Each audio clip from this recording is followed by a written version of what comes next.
you went in with no preconceived ideas, because you said you haven't seen any of his work before.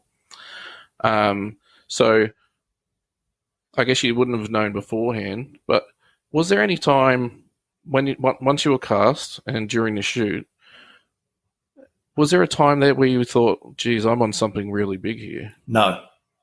Really? Not at all. Wow. Did not realise, and to be completely honest, I don't think Chris or Princess Pictures or the ABC realised how big it was going to explode.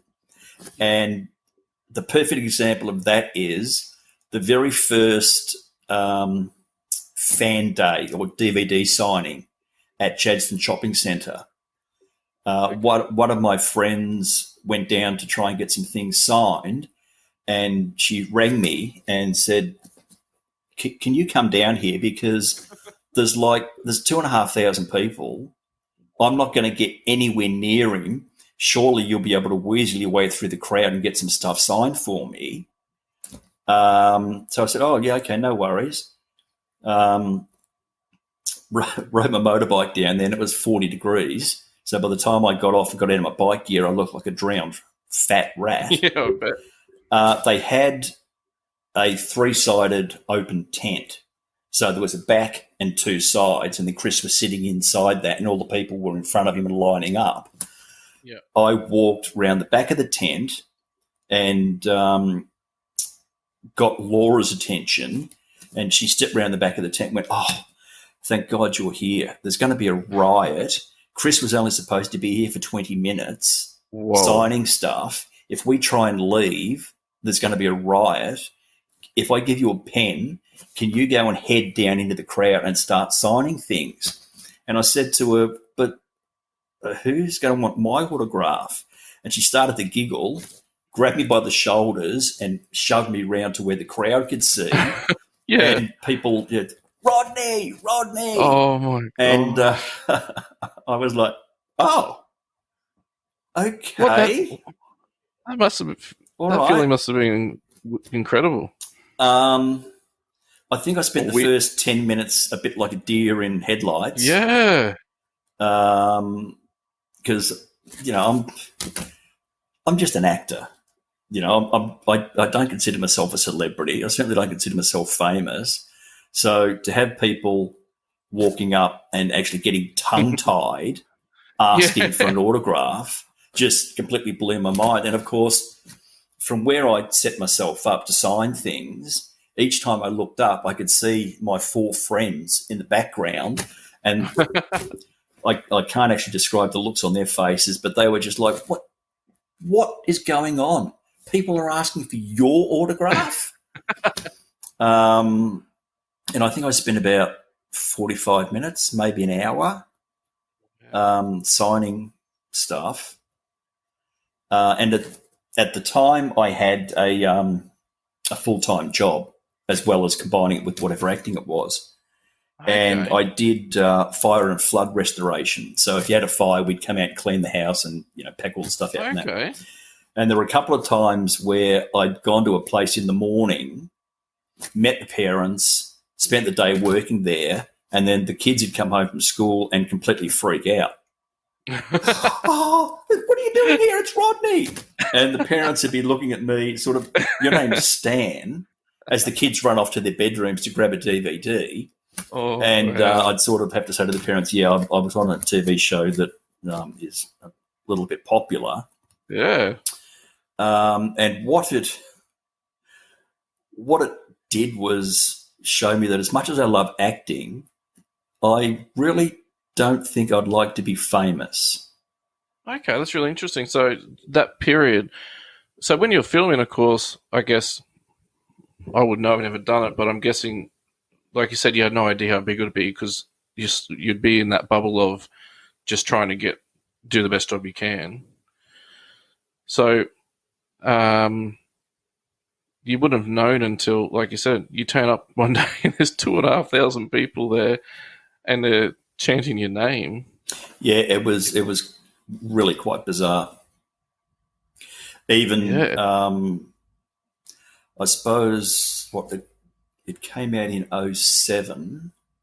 Yeah. Probably up until '09, people would look and recognise me as Rodney, Yeah. which was fine. I didn't mind that. It put me off a bit when I'd be out with friends and having a few drinks, and then look across and realise, oh, that entire table are taking photos of me. Okay, I better slow down the drinking a bit, because the last thing you want on social media is a blind drunk Rodney. So then you're more self-aware, because It does. It makes you very self-aware, because it doesn't matter how nice you are to 100 people. It's the one person that you are grumpy with that will plaster all over social media. Yeah, and that's what I was going to say. How did the role change your life? So the biggest differences in your everyday life once that show hit and became so popular. So you were recognised? Were there people coming up to you reciting lines or asking you to say certain lines? Things like that? Yes, nobody actually asked me to recite, because Rodney doesn't say a great deal of lines that have actually become anywhere near iconic. I had a lot of people coming up doing Kermit voices. Oh, yeah. Or asking, did I want to come over and watch a DVD? Yeah, that was the one I was going to ask about. The strangest one was in 2008. I went over to England to a friend's wedding, and going through customs, and the woman's looking at my passport. She's looking at the passport and looking at me, looking back at the passport, looking at me, and she went, "So, you're an actor?" And I only had just a normal tourist visa. I said, "Yes, I'm an actor," because your occupation's listed in your passport. I said, but I'm not here looking for work. I'm not trying to subvert the system. I'm here for a wedding, and then I'm going home again. And she went, "That's okay. We all love Rodney." And I beg your pardon? She said, "It's showing here at the moment. It's on television here in the UK." I was like, "Oh, okay." It was massive in the UK, wasn't it? Great. And that was the strangest, having people in England walk up to me on the street. Because it's played here in Australia, and you think, "Oh, okay, great, it's popular here." Yeah. And it wasn't until I got over there that I realised, "Oh, okay, it's internationally popular." Oh yeah. But like, as you were saying, so it was an experience that I guess was really weird and enjoyable at the time, but not something you'd want all the time, that much attention. I could not imagine, the upper echelon of celebrities. Yeah. Every single time they walk out the front door, someone's taking their photo. Yeah. Or, they want to know everything about them. And I know it sounds strange, but I don't understand that level of adoration, as in, I'm an actor. People like what I do on screen.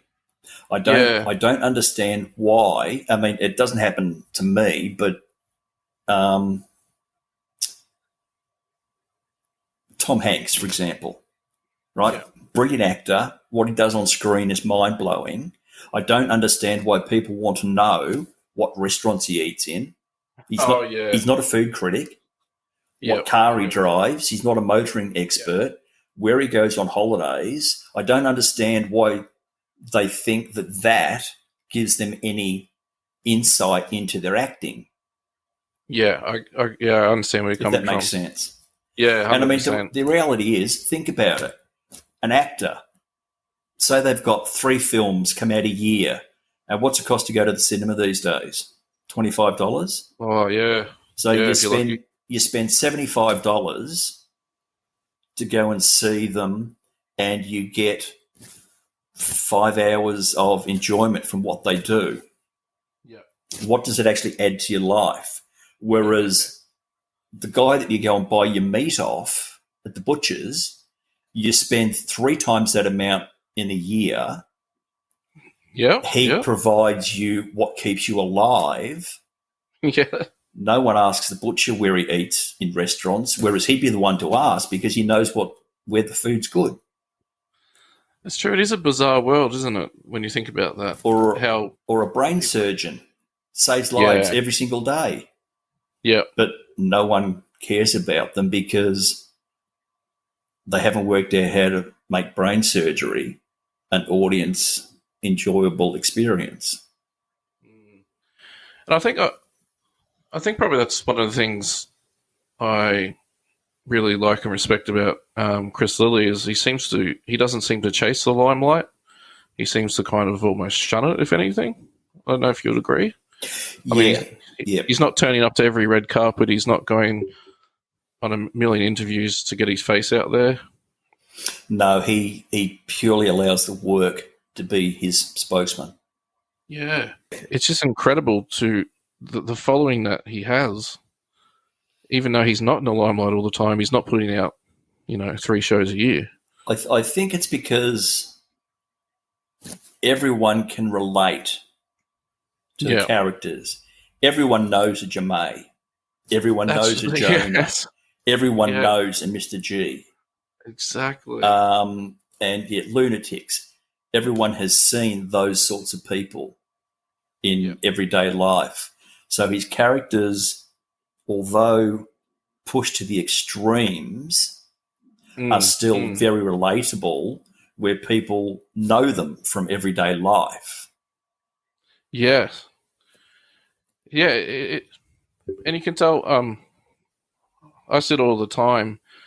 If I post up a post about a certain character, it literally it's nothing to do with the post. Everyone's just seeing someone they know or themselves in that character. And it's just people saying, look, it's us, or it's our friend, it's your mum. Yeah. Like it seems, which makes so much sense. I still rate Summer Heights High. I get asked all the time who my favourite character is, what my favourite show is. To me, it's always Summer Heights High. Are you? Does it shock you at all by how popular and relevant it still is today? I mean, that it's stood the test of time. It does. It surprises me a bit, not because I didn't think it was good, but the fact that new generations of kids are still finding and discovering it. Like I've got on Facebook, I joined Facebook in 2008. Yeah. Within 4 days of joining Facebook, 200 friend requests from people purely because of the show. Yeah. And I've got people that are in their 40s love the show. I've got people that are 18 and 19-year-olds that love the show. Now, they obviously didn't see it when it first came out because it's 13 years old now. That's right. They wouldn't have watched it at the age of 5. So that's right. It surprises me in a good way, especially with the prevalence of so-called reality television. Oh, yeah. Which, don't get me started, but I'm with you on that it's one. destroying the industry. Oh. And it frustrates me with the fact that the truth is there's no such thing as reality television. No. As soon as you tell someone there's a camera, there's an audience, and there's a prize at the end, it's no longer reality because those people aren't being themselves. They're playing a character that they think will keep them on the show and allow them to win the show. So it's not actual reality.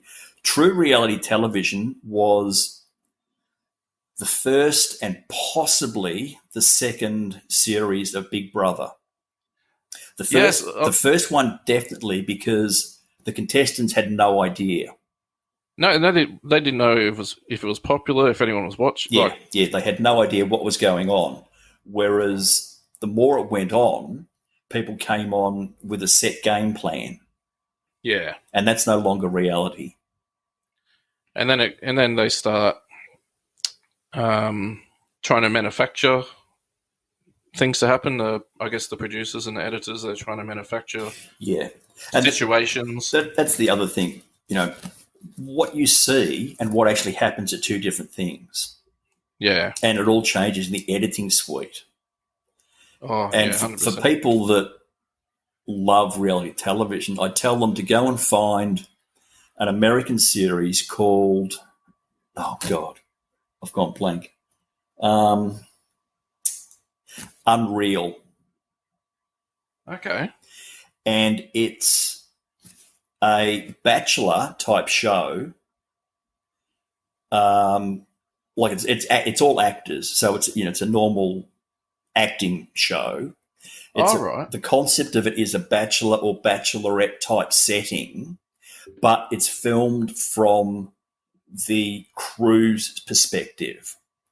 So as opposed to showing you just what happens on screen, it's showing you what happens behind the scenes, where you've got the showrunner walks in at the start of a day and says, right, I'll give a $2,000 bonus for tears. If we can get a bitch fight going on, there's a $5,000 bonus. If we can get two of the boys at each other's throats, I'll give you a $2,000 bonus.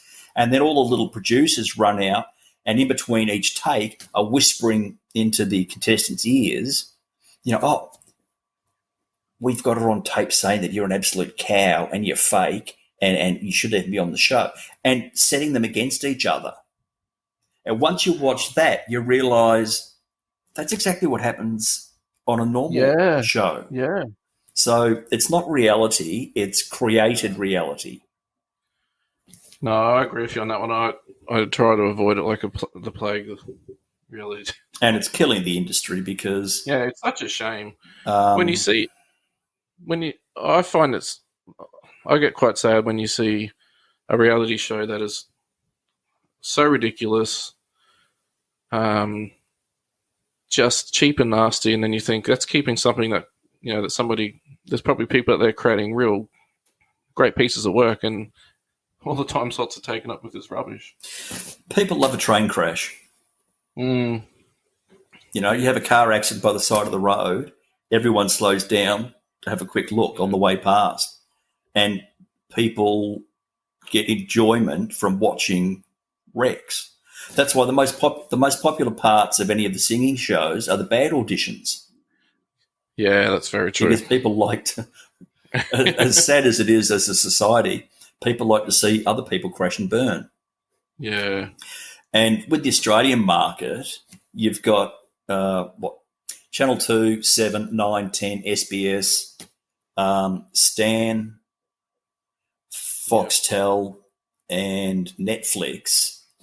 So you've got 7, 8 outlets for Australian content. It's a very small market. So apart from reality television, the dramas or the comedies that they make their money from advertising within the shows. So they're going to use the same actors that they know people are going to want to see. Yeah. If you watch enough Australian television, you'll see the same 50 to 60 actors spread out across the various shows because A, they can act, but B, the audiences already love them. Yeah. So people will see a new show advertised, and rather than read the synopsis of the show, they'll look at who the actors are. And they'll watch the show because of the actors. Yeah. Whereas somewhere like America, the shows don't have to be as good on some of the stations because there's such a wide and massive number of stations and audience.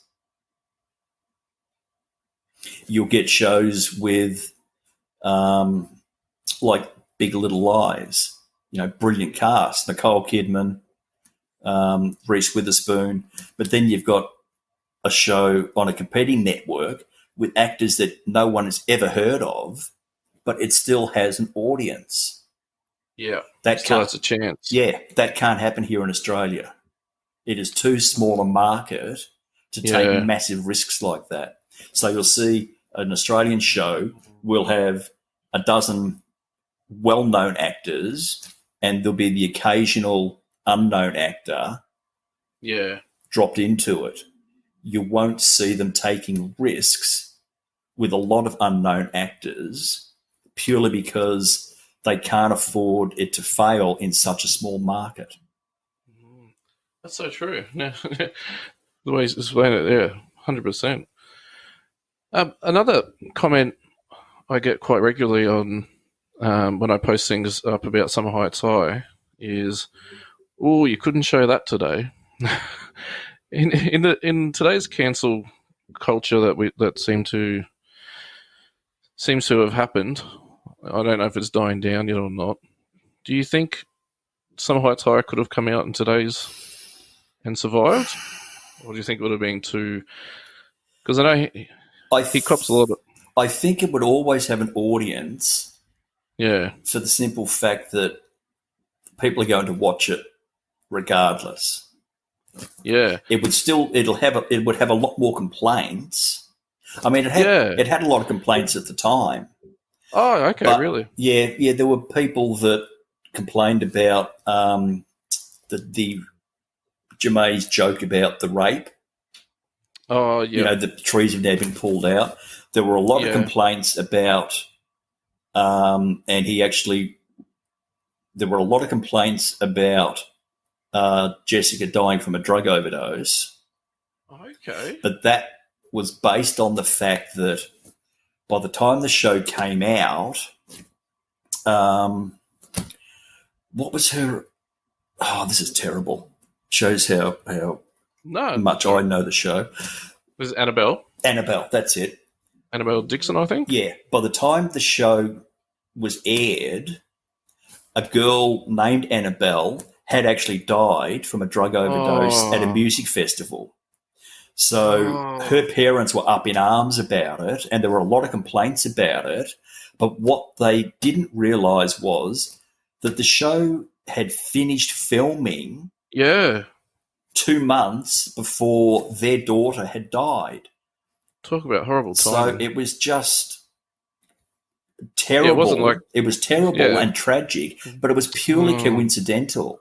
Yeah. They didn't use her death in the show at all. No. And there's those sorts of things. Like even, I don't know what page I was looking at. I can't remember. But the other day, someone still mentioned the fact that, you know, it's terrible that they used the death of that poor girl as part of the show. Wow. I can't believe I've never heard that. And it's and there were half a dozen responses all saying, you do realise that the show was filmed and filming had completed a full 2 months before this girl died. Yeah. Well, I know whenever Chris Lilley has done a show, he's always under fire for something, and it's just, I can only go by my own opinion, but I always think I look at the intent of what people do, not the joke, and I always think I'd never see any hate in what he does. People can get offended. Offense is, I think, the great comedian Ricky Gervais said, just because you're offended doesn't mean you're right. Yeah. You can be offended about anything. And I like to think comedy and jokes that either come from a good place or a bad place, and I think everything he does comes from a good place, and I think it's a bit of a shame. I know he even copped flack on Lunatics from the Yana character. Well, Jonah from Tonga, that show was removed from the Maori network, I believe, in New Zealand. Oh, okay. Because they said that it gave a really bad representation of Tongans in general. Oh. And things like that. I mean, it's impossible to make a comedy in the style that Chris does and not offend someone. Oh, yeah. Oh, absolutely. because it doesn't matter what you do in this day and age, someone is going to be offended by it. Yeah, 100%. So there was a pretty hot topic recently. Chris did Ask Me Anything um, on Reddit, Yeah. and I think they took it the wrong way. But one of the questions was, would he ever bring Mr. G back? And I'm pretty sure, and don't quote me on this, but I'm pretty sure his answer was along the lines of, "Oh, I'd like to bring all the characters back if I could." And then it was in the in the news cycle. I think in the next week it was Chris Lilley's bringing back Mr. G. Yeah, yeah. I And think his answer was, I could see myself doing a Mr. G show. yeah, I'd like to bring all the characters back if I could, because yeah, to be completely honest, I got a when I was chatting to my agent, he said, "Oh, did you see? Chris has said that he'd like to do a Mr. G show. We'll keep our fingers crossed for that one." yeah. I think there's an audience for it. I was Oh, actually yeah. when they did the Mr. G sing along, Yeah. where they did you see that at all? Was that where was that on? They edited a lot of the Mr. G scenes and turned it into a bouncing ball sing along type film. Oh no, I haven't. It played up in Sydney at the Opera House Okay. across 2 or 3 nights as part of their comedy festival, and it also played down here in Melbourne as part of the comedy festival. Yeah. Um, Okay. I don't know how I missed that. I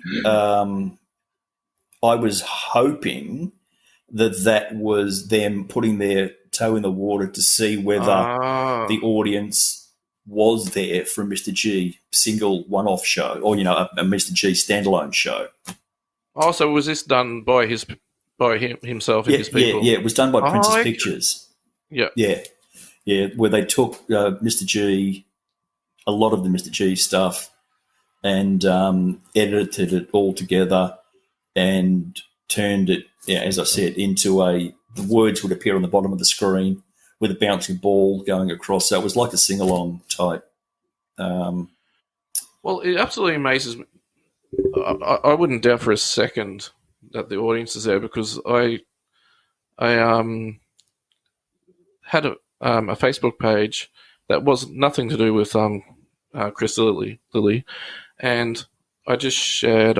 I think it was when he was singing "Skater Boy."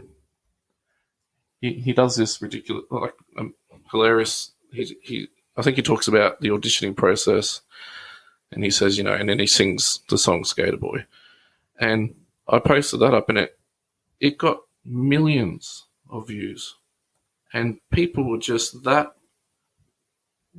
And even today, if I post anything about Mr. G, people go bonkers for it. yeah, there's a Facebook site, bootleg Aussie memes or Aussie bootleg memes, one or the other. Oh And yeah, and prior to Lunatics coming up, when it was first spoken about that Chris was doing a new show, they posted. I got into a bit of a messaging war with them, oh yeah. because whoever the administrator was putting up posts saying, Chris has announced his next show. We have inside information. It's going to be Mr. G Oh, trying to make it on Broadway. oh, It's going to be showing in June. So those of you that don't have Netflix, we advise you to get a Netflix um, subscription so that you've got your Netflix running by the time it comes on, et cetera, et cetera, et cetera. And although I didn't know what the show was about, I'd seen a photo from the set, and I knew it wasn't yeah, Mr. G, and yeah. I knew they were filming between January and April. and knowing the fact that we finished shooting Summer Heights in late January, early February, and it took them 5 months to edit it back together, and that was only 8 episodes, I knew there was no way they could ever edit 10 episodes together in 6 weeks. Yeah. So I put a comment on there saying, if you're going to do clickbait to get people onto your site, at least have it clickbait with a bit of reality to it. It's not going to be. It's not going to be a Mr. G standalone show, and there is no way it will ever play in June. And there was a bit of backwards and throwing between us until he actually blocked me and wouldn't let me comment on something. Well, that's when you know you're making sense when they usually do that. They have no comeback, so they just block. yeah. But prior to that, reading all the people that were commenting on it, I thought to myself, yeah, look, there's definitely an audience for a Mr. G standalone show. Yeah. It's purely a case of whether he wants to bring him back or whether he wants to head off in a new direction again. Well, the hot top. One of the hot questions. Oh, sorry. I'd hope he does bring him back, and I certainly hope that he brings him back with Rodney. Oh, excellent! Because that's what I was going to. That was one of the most asked questions. Was if there was a Mr. G spin-off series, would you be happy to reprise your character in a heartbeat? I'd do it for free. Oh, hang on, edit that bit out. Yeah, well, I don't want them to hear that. In a heartbeat. That's so good to hear. And like I said, I'm not sure about many things in life, but I would definitely put my house on the fact that there's an audience out there, and there's still an audience for Mr. G and especially Rodney. I've been so excited to be talking to you. I've been really nervous in the lead up to this week because I didn't want to waste. I was worried about wasting your time because you've been so generous and giving me your time. We got so much out of this, so many things I've never heard of before, and just listening to the process of how you became an actor and auditioning and so many things about from the show. I just can't thank you enough for that. No, look, that's fine.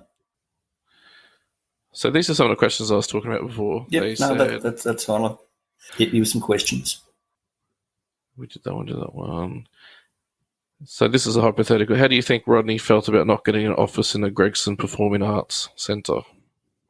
I think he was heartbroken. Yeah. Absolutely heartbroken, because in Rodney's mind, he is Mr. G's best friend.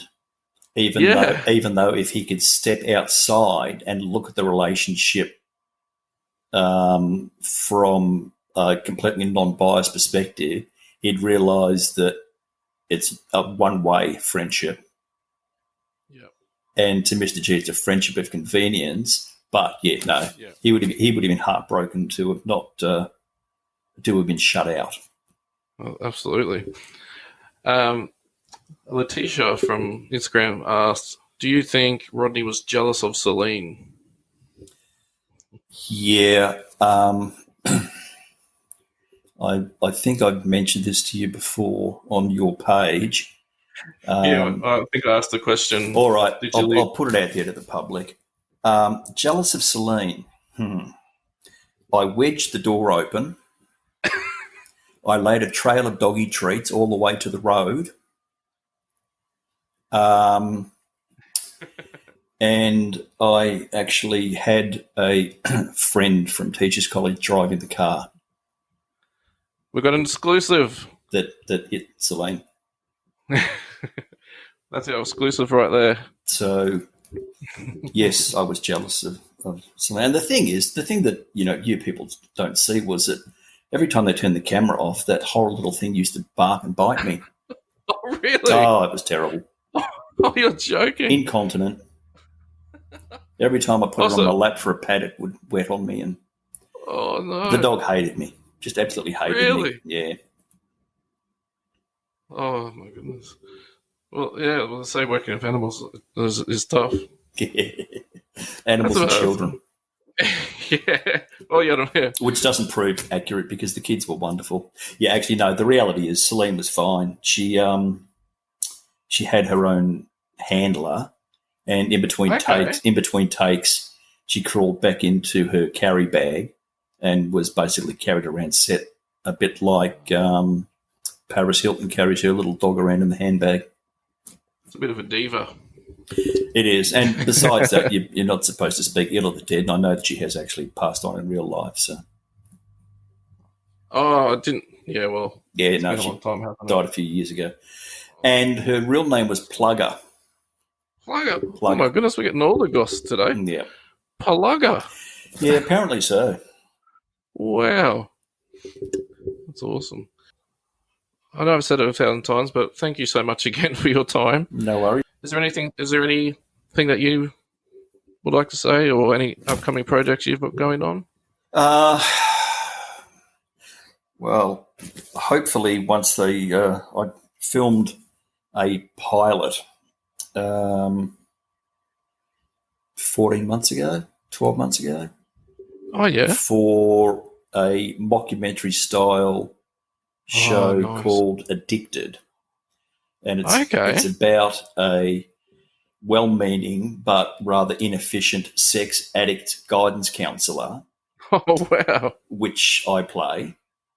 And instead of following the 12-step established regimen to helping the sex addicts, I have decided that I can get better results with a system that I've invented myself. And I talk my group of addicts into allowing some university students to film our group therapy sessions to make a documentary about sex addiction. Because if you say to someone, "Oh, yeah, I'm a sex addict," they laugh at you because it's not taken as a serious Yeah. mental health issue. Yeah. We've filmed it. It's in the editing process. Once that's finished, hopefully we'll find one of the networks that is interested in picking it up. Yeah. So, yeah, keep an eye out for Oh, definitely will be. So keep an eye out for Addicted. Addicted. Yeah. And I love the mockumentary style TV shows, I think. Well, it was a young guy that loved Summer Heights and The Office. Yeah. And after Summer Heights had finished, he started writing this, and he'd been working on the script for 8 or 9 years, 10 years. Wow. And then his wife finally said to him 2 years ago, "Stop fiddling with the script. Let's actually make it." And then I'm very happy and humbled that he contacted me and said, "Look, I've written this thing with you in mind to play the main role. I'll send you a copy of the script," which wasn't necessary because as soon as he said that, I was on board anyway. Yeah. Well, what a Stroke any amazing actor's, thing to hear. actor's ego will purr like a cat. Looked at it, and I have to admit, reading the script, I'd have to stop and Google some of the addictions, and it was like, "Oh God, that's a real addiction? You're kidding? Wow. People actually do that?" So the pilot is our first get-together group therapy session. We filmed it on 2 12-hour weekend days, so like Saturday and Sunday. Yeah. Once they edit it back together, hopefully it'll find a market. If not, it'll be somewhere on social media, I would imagine, to try and build an audience and then go back to them and say, "Okay, look, we've got 1 million views. Yeah, Someone absolutely. needs to pick it up." Well, I'll be definitely keep an eye out for that. It sounds incredible. It sounds like something I'd absolutely love to watch. So I hope it does. Hope it does well and gets picked up. It actually has Helen from from Lunatics. She plays only a small part in the first pilot, but she plays my boss, who is a proper doctor, whereas I'm just a counsellor. Okay. And so she's in it as well, and some unknown but really good actors. Yeah. All right. Well, just like myself, I hope everyone out there listening to this stays tuned and keeps their eyes and ears out for Addicted. I'll certainly be sharing it. I'll certainly be sharing it around as soon as I find it. And also, I'd like to take the opportunity to thank everyone that has taken Summer Heights to their hearts and enjoyed the performances, enjoyed the show, and continually go on enjoying it. As I said earlier, when I was first filming it, it was just, okay, I'm in a TV show, had no idea how big it was going to be. And it's thrilling, but also very humbling that it has had such success for such an extended period. So I just want to thank everyone for taking it to their heart and loving it. Yeah, well, so many people definitely have, and I am one of them. It's a show that I hold closely to my heart. It's one that I go back to anytime I'm feeling down and need to pick me up, and one that I'm happy to keep sharing. And like I said, I'm just so happy to have you, for you to be the first legend on the Comedy Legends, Aussie Comedy Legends podcast is really a massive thing for me because, like I said, watching you in Summer Heights High, I'm a massive fan, and for you to be so generous with your time, I can't thank you enough. Oh, no problem. It was wonderful to be asked. So once again, I'd like to thank from the bottom of my heart Mr. Stanley Roach for being on the Aussie Comedy Legends podcast, and I hope we can keep in touch and maybe even do this again one day. Yeah, no problem. Thank you, Grey Dude, for the invitation.